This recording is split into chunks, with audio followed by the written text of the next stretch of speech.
Bismillahirrahmanirrahim. Today our topic is plant sanitizing.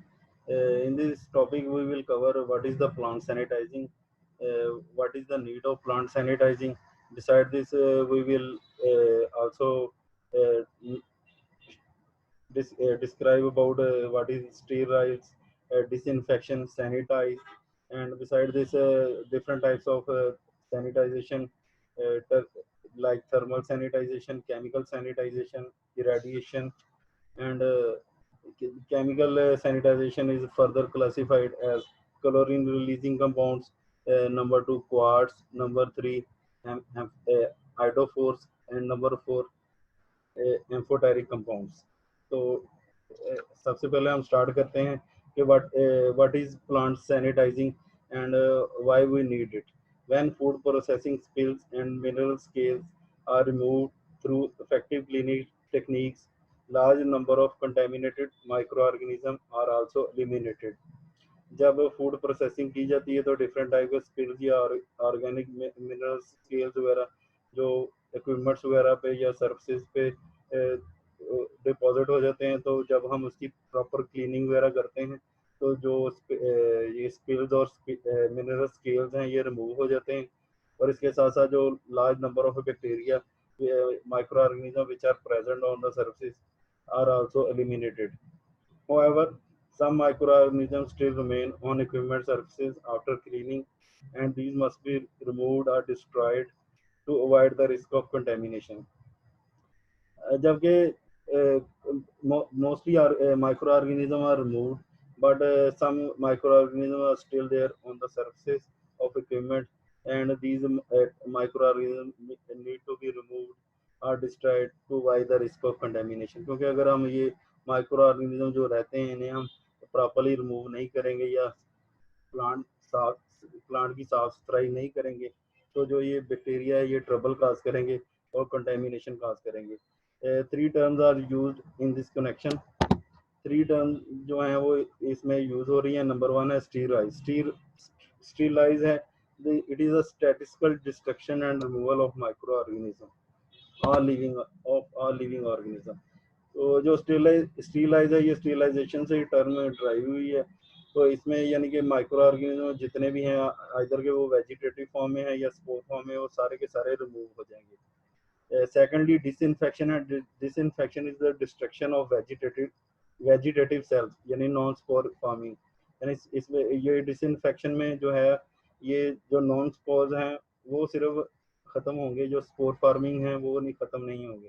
यानी from the इनएमिनेट objects, यानी जो बेजान चीज़ें हैं जो मसलन सर्विसेज हैं या इक्विपमेंट्स वगैरह हैं, तो उससे जो ये डिसइंफेक्शन है उससे vegetative form of the cell will be remove. Next है sanitize. Sanitize it is the reduction of micro organism to level consider safe from a public health view point. तो जो सैनिटाइज है इट इज एक्चुअली द यानी कि micro organism को कम करना है इतनी सतह पे कि वो पब्लिक हेल्थ व्यू पॉइंट के लिहाज से सेफ हो। यानी कि माइक्रो ऑर्गेनिज्म जो रिडक्शन ऑफ माइक्रो ऑर्गेनिज्म या रिमूवल ऑफ माइक्रो ऑर्गेनिज्म वो इतनी इनफ हो कि वो publicly the food which is consume which is safe for human consumption. According to the Association of Official Analytical Chemists, sanitizing of food product contact surfaces is a process which reduces the contamination level by 99.999% 5 logs in 30 seconds। तो जो ये official analytical chemist है इनके मुताबिक जो food product contact services हैं वो sanitise 99.99% 5 logs in 30 second में हो जाएंगी। वाइल जब for non product contact services the requirements are contamination reduction of 99.9% 3 logs। यानी कि जो प्रोडक्ट सर्विस जहाँ प्रोडक्ट सर्विस कॉन्टैक्ट है तो वहाँ वो 5 logs reduction of micro organism होगी, और जो नॉन प्रोडक्ट कॉन्टैक्ट सर्विसेज हैं वहाँ रिडक्शन है 99.9% 3 लॉग्स होगी। The standard test organisms used are Staphylococcus aureus and Escherichia coli, which is shortly named as E. coli। तो जो प्रॉपर सैनिटाइजेशन को चेक करने के लिए जो टेस्ट परफॉर्म की जाते हैं उसमें स्टेफिलोकोकस ऑरियस और एस्चेरिचिया कोलाई, ये दो बैक्टीरिया हैं जो ग्राम पॉजिटिव और ग्राम नेगेटिव हैं, इन्हें हम चेक करते हैं।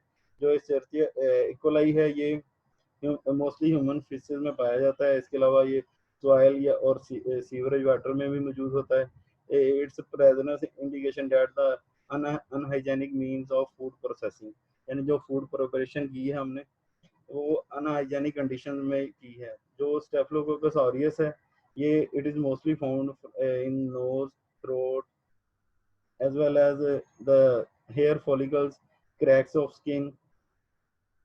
ये डिफरेंट जगहों पे इंसान की जल्द पे, नाक पे, गले में, डिफरेंट हेयर फॉलिकल्स में मुख्तलिफ जगहों पे पाया जाता है। इसके अलावा ये जो जानदार जानदार है मसलन जिनका हम दूध पीते हैं, मसलन गाय है, गौ है, बफेलो है, तो ये जब उन्हें एक बीमारी है जिसका नाम है मेस्टाइटिस, तो जब वो मेस्टाइटिस यानी वो टीट्स की एक डिजीज है, तो जब वो जानदार जो मेस्टाइटिस के यानी कि सफरिंग है, तो फिर वो जो जो ये स्टेफिलोकोकस ऑरियस है इसको वो दूध में सिक्रीट करते हैं। नेक्स्ट है sanitisation could be employed in three veg.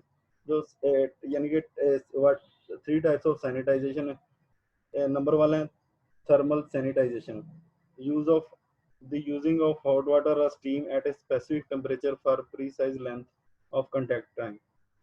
Thermal sanitisation ये है कि हम गर्म पानी यूज़ करें या स्टीम यूज़ करें अंडर स्पेसिफिक कंडीशन, यानी कि कितनी लेंथ के लिए यानी कि पानी को यानी हमने यूज़ करना है स्पेसिफिक टाइम और स्पेसिफिक टेम्परेचर, यानी कितने टेम्परेचर यानी उसे यूज़ करना है। नंबर टू है chemical sanitisation, use of an approved chemical agent at a particular concentration for specific contact है। तो इसमें एक केमिकल एजेंट यूज़ करते हैं ऑफ ए पर्टिकुलर कंसंट्रेशन, यानी इसकी कंसंट्रेशन कितनी है, 200 ppm है या 250 मिलीग्राम पर लीटर है। वो 15 मिनट के लिए यूज़ करना, 20 मिनट के लिए, हर एक केमिकल जो भी अवेलेबिलिटी है उसकी वो स्पेसिफिकेशन डिफरेंट है। और नंबर थ्री पे आ जाता है irradiation, the use of ionizing radiation or specific wavelength for a precise length of time। जो आयोनाइजिंग रेडिएशन हम मसलन यूवी रेज हैं तो वो स्पेसिफिक वेवलेंथ की हम यूज़ करते हैं विच पेनिट्रेट और which are used to kill the microorganism or decontaminate the food products or even the surfaces of the premises and equipments। Next आ जाता है what is thermal sanitization. Thermal moisture play an important role in the destruction of micro organism by thermal treatment. जो moisture है वो micro organism की destruction के लिए एक इम्पोर्टेंट रोल प्ले करता है। Dry heat is less effective than wet heat. जो ड्राई हीट होती है वो वेट हीट के मुकाबले में ज़्यादा इफेक्टिव नहीं होती। फॉर एग्जांपल वेट हीट में आ जाता है हॉट वाटर या steam. For heat sanitization also terms as sterilization. जो हीट स्टीरिलाइजेशन है इसको हम हीट सैनिटाइजेशन को हम स्टीरिलाइजेशन भी कहते हैं। आइदर हॉट वाटर और steam is applied in this technique. Either hot water steam bath use करते हैं या गर्म पानी इसमें यूज करते हैं। Hot water is useful for sterilizing food plant. जो गर्म पानी होता है वो फूड प्लांट को स्टीलाइज करने के लिए यूज होता है। In this case appreciable quantities of bacteria are also removed by the screening action। यानी कि वो जो क्लीनिंग इसमें डिफरेंट यानी कि क्लीनिंग का एक्शन होता है और जो बैक्टीरिया है उनको हम रिमूव करते हैं। Saturated steam under pressure is very effective. Saturated steam under pressure is very effective for the sterilisation of storage tank, process vessel, pipelines. जो स्टोरेज टैंक्स है, प्रोसेस वेसल्स हैं या पाइपलाइंस हैं, तो उसमें हम सैचुरेटेड स्टीम यूज करते हैं under different pressure for the sterilisation purposes. Steam jets are widely used for interior and exterior surfaces of plant and equipment, but steam should be used with the care on the plastic. Steam jets use करते हैं plant surfaces की interior और exterior surfaces को साफ करने के लिए या प्रॉपर्ली सैनिटाइज करने के लिए। तो जो प्लास्टिक वगैरह के मटेरियल्स हैं तो उस पर ज़रा केयरफुली एक्शन होना चाहिए कि वो जो गर्म पानी है या भाप है वो उसके डैमेज ना करे। नेक्स्ट जो है time and temperature condition for both hot water and steam sterilisation must be determined. तो जो जितना यानी वो टेम्परेचर पे यानी भाप या गर्म पानी हमने यूज करना है उसका टेम्परेचर ऑफ कांटेक्ट है, it should be mention. Do cleaning of equipment before heat sterilisation. is essential. Otherwise, food soils on heavily contaminated surfaces can become baked on the plant surfaces. जो cleaning का process है, यानी जो different types के spills हैं जो equipment के ऊपर मौजूद हैं, अगर उसकी प्रॉपर क्लीनिंग ना की जाए तो फिर ये जो सैनिटाइजेशन है ये प्रॉपरली नहीं होगी, और जो सॉइल जो अडेयर सॉइल्स हैं जो इक्विपमेंट्स पे मौजूद हैं या डिफरेंट सर्फेसिस पे मौजूद हैं, तो it will provide a nourishing media for the microorganism, and microorganism will grow and multiply and contaminate the food. Next आ जाता है what is chemical sanitization. Chemical sanitizers are very convenient for the use with circulation in place system. जो chemical sanitizer हैं वो in circulation place system में बहुत ज़्यादा convenient हैं, यानी इन्हें हम आसानी से यूज़ कर सकते हैं. Provided the plant contact surfaces are clean, provided the plant surfaces are clean, their lethality to microorganism is not less than of heat treatment. जो प्लांट कॉन्टैक्ट सर्फेसिस हैं वो क्लीन होनी चाहिए, और इनका जो लिथैलिटी रेट है, यानी कि जो जो हम थर्मल सैनिटाइजेशन में यानी लिथैलिटी रेट अचीव करते हैं, उसी तरह का मिलता जुलता जो लिथैलिटी रेट है वो हमें केमिकल सैनिटाइजेशन में भी अचीव होता है. और इसका मेन एडवांटेजेस ये है कि they can be use in cold dilute solution. तो इसे हम कोल्ड डिल्यूट सोल्यूशन में भी यूज़ कर सकते हैं, जैसे कि हम थर्मल सैनिटाइजेशन में गर्म पानी यूज़ करते हैं, पर इसका ये एडवांटेज है कि हम ठंडे पानी में भी इसे यूज़ कर सकते हैं in dilute concentration, thus reducing the possibility of corrosion. यानी कि जो गर्म पानी या भाप की मदद से भाप की वजह से जो corrosion का अमल हो सकता है वो ये स्टॉप कर देगा. Among the most effective and popular chemical sanitizer used in food industry are the chlorine releasing agents and the quaternary ammonium salts. Other sanitizer include iodophores and amphoteric bactericides.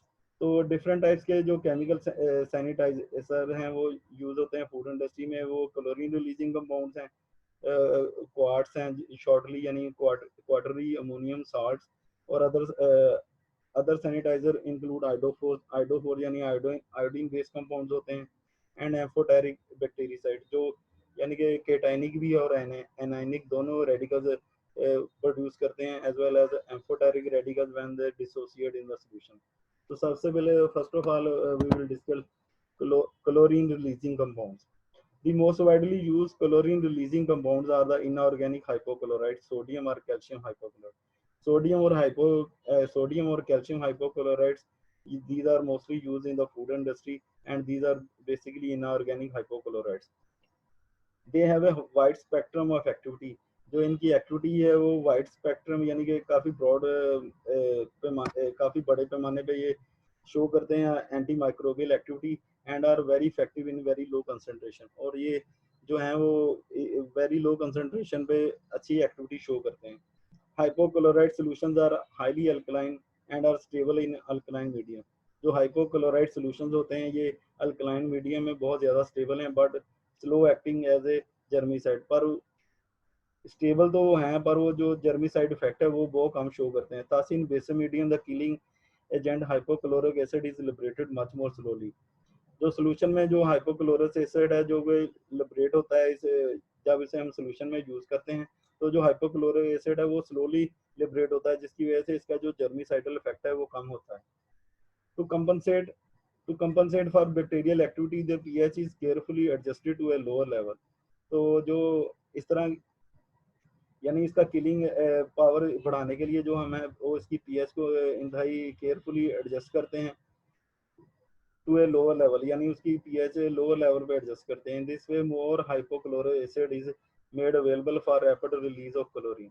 और इस तरह जो यानी हम उसकी जब पीएच को कम कर देते हैं तो हाइपोक्लोरस एसिड जो है वो रेडली अवेलेबल होता है फॉर रैपिड एक्शन, यानी वो तेजी से असर करता है. Recommended concentration of available chlorine vary according to the material of construction. जो recommended concentration है chlorine releasing compounds की वो बेस करती हैं कि कौन सा construction material plant के लिए यूज किया है. For stainless steel, the plants the recommended concentration is 150 to 250 milligram per liter of available chlorine with a contact time of 15 minutes. जो स्टेनलेस स्टील के बेस प्लांट्स हैं, तो उसके लिए जो हम क्लोरीन बेस्ड कंपाउंड यूज़ करेंगे वो 150 से 250 मिलीग्राम पर लीटर होगा और उसका कॉन्टैक्ट टाइम जो होगा वो 15 मिनट होगा।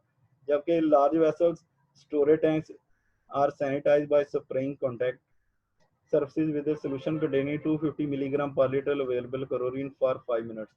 जबकि जो लार्ज वेसल्स हैं और जो स्टोरेज टैंक्स वगैरह हैं उसे हम स्प्रेइंग कॉन्टैक्ट मेथड से डिसइंफेक्ट करेंगे विद सोल्यूशन कंटेनिंग, और उसमें जो क्लोरीन की कंसंट्रेशन है वो 250 मिलीग्राम पर लीटर है और इसका जो कॉन्टैक्ट टाइम है वो 5 मिनट है। जो स्प्रेइंग है, spraying started at the lowest point and moved up to the surface for maximum wetting. जो स्प्रेइंग का जो प्रोसेस है वो हम नीचे से स्टार्ट करते हैं बॉटम से और फिर वो उसे ऊपर की तरफ मूव करते हैं ताकि जो सर्फेस है वो मैक्सिमम वेट हो सके। In aluminium plants the desire concentration is 200 milligram per litre. जो एल्युमिनियम बेस्ड प्लांट है उसमें जो क्लोरीन बेस्ड कंसंट्रेशन यूज की जाती है वो 200 मिलीग्राम पर लीटर है। Chlorine exerts at these recommended concentration, chlorine exert a rapid bactericidal action against both gram positive and gram negative bacteria, leaving non-toxic residue sodium chloride। जो ये जो concentration जो recommend की हुई हैं तो जब हम इन्हें को फॉलो करते हैं तो ये फिर इफेक्टिव हैं both gram positive and gram negative bacteria के लिए। ग्राम पॉजिटिव बैक्टीरिया वो होते हैं जो retain violet colour even after washed with acetone और अल्कोहल, यानी जब उनकी स्टेनिंग वगैरह कर ली जाती है क्रिस्टल तो वो अपना जो क्रिस्टल वायलेट कलर है वो रिटेन करते हैं, जबकि उसे हम अगर अल्कोहल या एसीटोन से भी धो लें तो जब हम उसे माइक्रोस्कोप में देखेंगे तो उसको वो पर्पल कलर शो होगा।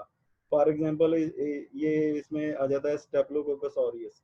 और जो gram negative bacteria they does not retain the colour, और जब हम इसकी वॉशिंग वगैरह एसीटोन के साथ या वो अल्कोहल के साथ करते हैं तो ये अपना कलर रिटेन नहीं रखते। तो ये जब हम इसे माइक्रोस्कोप में देखते हैं तो ये पिंक कलर का होता है। और इसकी एग्जांपल है E coli bacteria. A disadvantage of hypochlorite solution is its decrease in bactericidal efficiency in the presence of organic matter। तो इसका ये डिसएडवांटेज एक ये है हाइपोक्लोराइड सोल्यूशन यूज करने का कि अगर वो सरफेस पे ऑर्गेनिक मैटर प्रेजेंट होगा तो इसकी bactericidal efficiency will decrease. For this reason contact surfaces must thoroughly be cleaned and rinse free of any residual organic detergent compound before sanitisation.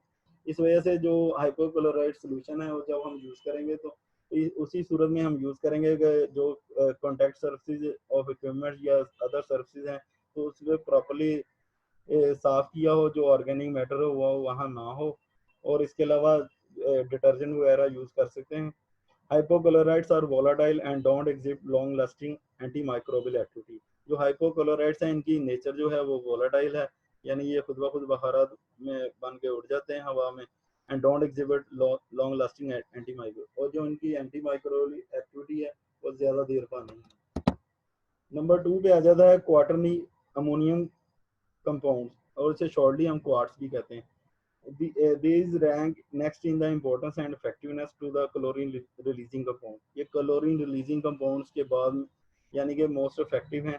They are water soluble surface active quaternary ammonium halides in which all are hydrogen atoms in ammonium radical are replaced by alkyl aryl group। तो ये water soluble surface active agents हैं क्वाटरनी ammonium halides. वो होते हैं halogen groups मसलन chlorine, fluorine, bromine, iodine, एस्टेटीन। तो इसमें जो हाइड्रोजन आयन है वो रिप्लेस होते हैं आइदर बाय अल्कलाइल अराइल। तो इसकी एग्जांपल्स हैं the active ion is usually a chloride और a bromide. For example alkyl alkyl trimethyl ammonium bromide और दूसरा है lauryl dimethyl benzyl ammonium chloride. these are these are the cationic in nature, hence should not be mixed with anionic detergent। तो इनकी जो nature होती है chemically यानी वो केटाइनिक है तो इसे हम एनाइनिक डिटर्जेंट के साथ मिक्स नहीं कर सकते। The quartz are a powerful bactericide especially when blended with alkaline detergent।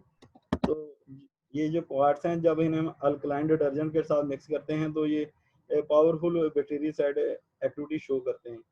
In detergent sanitizer quats are formulated with non ionic surfactant and both cleaning and sanitize are achieved in one operation. जब इन detergent sanitizer को quats mix करते हैं यानी formulation तैयार करते हैं with non ionic surfactant तो फिर ये हम एक ही प्रोसेस में हम बोथ क्लीनिंग भी अचीव कर लेते हैं और सैनिटाइजिंग दोनों सैनिटाइजेशन दोनों ये प्रोसेस हमें एक ही लम्हे में अचीव कर लेते हैं। They are non volatile and when not rinse provide residual anti microbial and germicidal properties. तो ये जो है ये नॉन वॉलेटाइल इन नेचर होते हैं और जब ये इन्हें हम रिंस वगैरह नहीं करते पानी वगैरह के साथ तो ये इनकी जो एंटी माइक्रोबियल और जर्मिसाइड प्रॉपर्टी ये रिटेन करती है जिस सरफेस पे ये अप्लाई किए होते हैं। The acceptable non-rinse limit is 200 ppm is effective in inhibiting the growth of gram-positive bacteria and some molds such as geotrichum। तो ये ग्राम पॉजिटिव बैक्टीरिया को इनहिबिट करते हैं मोस्टली और ग्राम नेगेटिव को पुअरली इनहिबिट करते हैं यानी उनकी ग्रोथ को उनकी रिडक्शन को। तो ये जियोट्राइकम जो है it is a genus of fungus found world wide in soil air water sewerage serial and dairy product. जो ये मोल्ड है ये हवा पानी सीवरेज के पानी में और सीरियल और डेयरी वगैरह की प्रोडक्ट्स में पाया जाता है। They are stable to the quartz are stable to heat, colorless, subtless and concentration applied don't leave toxic residue। जो क्वार्ट्स हैं ये कलरलेस हैं, एडरलेस हैं और impact non toxic residue but have pronounce foaming tendency. तो ये इनका यानी अपना कोई कलर वगैरह या इनकी कोई बू वगैरह नहीं होती और जो इनके रेजिड्यूज हैं वो नॉन टॉक्सिक होते हैं। इवन के हम इन्हें रिंस भी ना करें तो तभी ये नॉन टॉक्सिक ही रहेंगे but have pronounce foaming tendency. तो इनकी प्रॉब्लम ये है कि ये फोमिंग एबिलिटी है जिन्हें कंट्रोल करना बहुत जरूरी है। नेक्स्ट आ जाता है आयोडोफोर्स। आयोडोफोर्स जैसे कि नाम से जाहिर है कि ये आयोडीन बेस्ड कंपाउंड्स होते हैं। Iodophors are the combination of elemental iodine and sufficient non ionic surface active agents to complex the iodine. जो आयोडीन आयोडोफोर्स हैं ये कॉम्बिनेशन ऑफ आयोडीन है और and sufficient non ionic surface active agent to complex the iodine.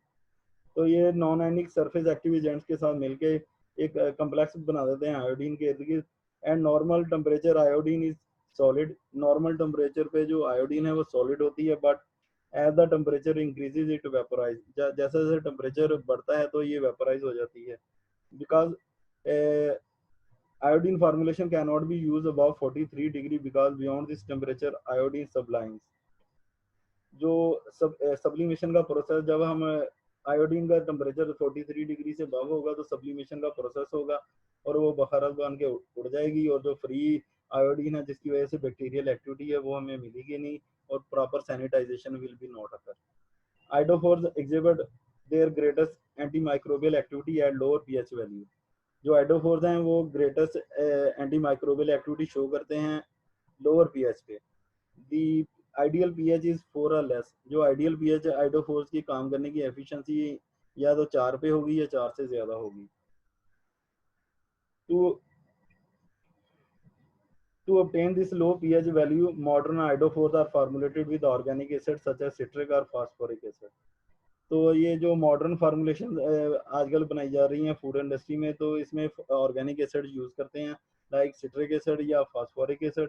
Acid being cleaning agents confer extra removal of mineral deposits. जो citric acid या phosphoric acid जो हम use करेंगे ये as a being a cleaning agent it will remove the mineral deposits। Thus, iodophores combine the detergent properties of acid and surfactant with the germicide property of iodine to serve as a good detergent sanitizer। तो ये detergent की property जो acid की और surfactants के साथ मिलकर germicidal property iodine. तो ये डिटर्जेंट और sanitizer both types of activity will be show in same time। they are stable non toxic and don't impart objectionable other taste or stain। तो ये स्टेबल होते हैं यानी टेम्परेचर का दे आर स्टेबल यानी कि अगर टेम्परेचर बढ़े ना तो फिर ये स्टेबल हैं। नॉन टॉक्सिक हैं डॉट impart objectional colours taste and stain. तो ना इनका कोई ऑब्जेक्शनल कलर मिलता है ना कोई स्टेन वगैरह अचीव होते हैं। तो नेक्स्ट पॉइंट आ जाता है एम्फोटेरिक और acid in anionic sanitizer. the the amphoteric or acid organic surfactant germicides are the organic materials of high molecular weight amino acid derivatives। जो एम्फोटेरिक कंपाउंड्स हैं ये सरफेक्टेंट जर्मिसाइड्स हैं। These are actually the organic materials of high molecular weight. High molecular weight amino acid derivatives हैं. They contain both acid and basic groups and so exhibit anionic or cationic character depending on the pH in the solution. तो ये जैसे कि नाम से ज़ाहिर है amphoteric हैं, यानी कि इसमें केटाइनिक ग्रुप्स भी होते हैं और बेसिक ग्रुप भी होते हैं, acid and basic group. So they exhibit anionic और केटाइनिक properties depending on the pH, यानी पीएच पे डिपेंड करेगा कि वो आइदर बिहेव करेगा एनाइनिक या केटाइनिक. In solution they dissociate to form anionic, केटाइनिक और एम्फोटेरिक रेडिकल. जब हम सोल्यूशन में इसे डिस्पर्स करते हैं तो ये डिसोसिएट होते हैं इन anionic, cationic and amphoteric radicals. The amphoteric sanitizer combines the detergency of anionic surfactants with that of organic and inorganic acids. The surfactants, सबसे पहले के surfactants होते हैं. Surfactants are the compounds that lower the surface tension. For example, between two liquids, or between a liquid and a gas, and between a liquid and a solid. यानी जो दोनों liquid भी हो सकते हैं, लिक्विड गैस भी हो सकते हैं या लिक्विड सॉलिड, इनके दरमियान जो सरफेस टेंशन है उसे वो कम करते हैं जो सर्फेक्टेंट्स हैं. तो ये behave like detergents, waiting agent, foaming agent वगैरह, इस तरह यानी डिफरेंट ये फंक्शन परफॉर्म करते हैं. The surfactants is usually aryl the surfactants is usually aryl sulfonate types, which is a tetrapropylene benzene sulfonate with the combination being most effective at pH of about. तो इनकी जो effectiveness है वो pH 2 पे ज़्यादा होती है. When phosphoric acid is used, the sanitizer provide residual antimicrobial protection on stainless steel surface of the surface is not rinsed. अगर यानी कि इस जो ये एम्फोटेरिक कंपाउंड जिसमें अगर फास्फोरिक एसिड भी ऐड कर दिया तो जो सैनिटाइजर है वो residual anti microbial effect show करेगा on the stainless steel surfaces अगर हम उसे रिंज ना भी करें. Amphoteric germicides can be either of low और high low foamic properties depending on the requirement. तो ये लो फॉर्मिंग भी हो सकते हैं और हाई फॉर्मिंग भी हो सकते हैं डिपेंडिंग ऑन द रिक्वायरमेंट्स के किस तरह की हमें रिक्वायर है. these are they are surface active, some having excellent wetting and penetration powers, others are being better bactericides. They are good detergent but poor disinfect. तो ये जो अच्छे डिटर्जेंट्स हैं पर ये पुअर डिसइंफेक्ट है, यानी ये डिसइंफेक्शन इतनी खास नहीं करते. नेक्स्ट लास्टली आ जाता है रेडिएशन. तो रेडिएशन में यानी डिफरेंट टाइप्स की रेडिएशन होती हैं, मसलन alpha, beta, gamma, UV rays, यानी वो डिफरेंट वेवलेंथ्स की होती हैं. तो फिर इनकी डिफरेंट फ्रीक्वेंसीज होती हैं और फिर जितनी वेवलेंथ हो तो वो उतनी वो पेनिट्रेशन वगैरह करती हैं और जो माइक्रो ऑर्गेनिज्म है उन्हें इनएक्टिवेट कर देती हैं, डिस्ट्रॉय कर देती हैं to get the rid of the micro organism. तो इसमें द है storage atmosphere and surfaces of equipments are disinfect by UV rays that have wavelength from 13.6 to 400 nanometre. जो 13.6 से लेके 400 नैनोमीटर तक यूवी रेज हैं वेवलेंथ की. तो ये स्टोरेज एटमॉस्फेयर यानी जो स्टोरेज कंडीशंस हैं उनको डिसइंफेक्ट करने के लिए, इसके अलावा जो इक्विपमेंट की सर्फेसेस हैं उसे डिसइंफेक्ट करने के लिए, सैनिटाइज करने के लिए यूज होती हैं. The UV rays that posses maximum germicide powerful range of 200 to 280 nanometre. जो 200 से 280 नैनोमीटर की यूवी रेज होती हैं ये हाईली जर्मिसाइडल एक्टिविटी शो करती हैं.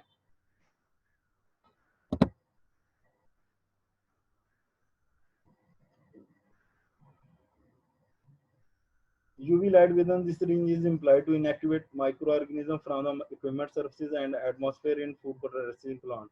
तो जो इस रेंज की UV लाइट्स हैं इन्हें हम इम्प्लाई किया जाता है to inactivate the micro organism from equipment surfaces, यानी जो मशीनरी वगैरह की सर्फेसेज पे मौजूद है या डिफरेंट अदर सर्फेसेज या एटमॉस्फेरिक कंडीशन जो फूड प्रोसेसिंग है वो ओवरऑल दुरुस्त करने के लिए, सैनिटाइज करने के लिए या डिसइंफेक्ट करने के लिए हम इसे यूज़ करते हैं. Disinfecting devices are available that have a UV light source for radiation to radiate medium of molds, viruses, bacteria and dust mites.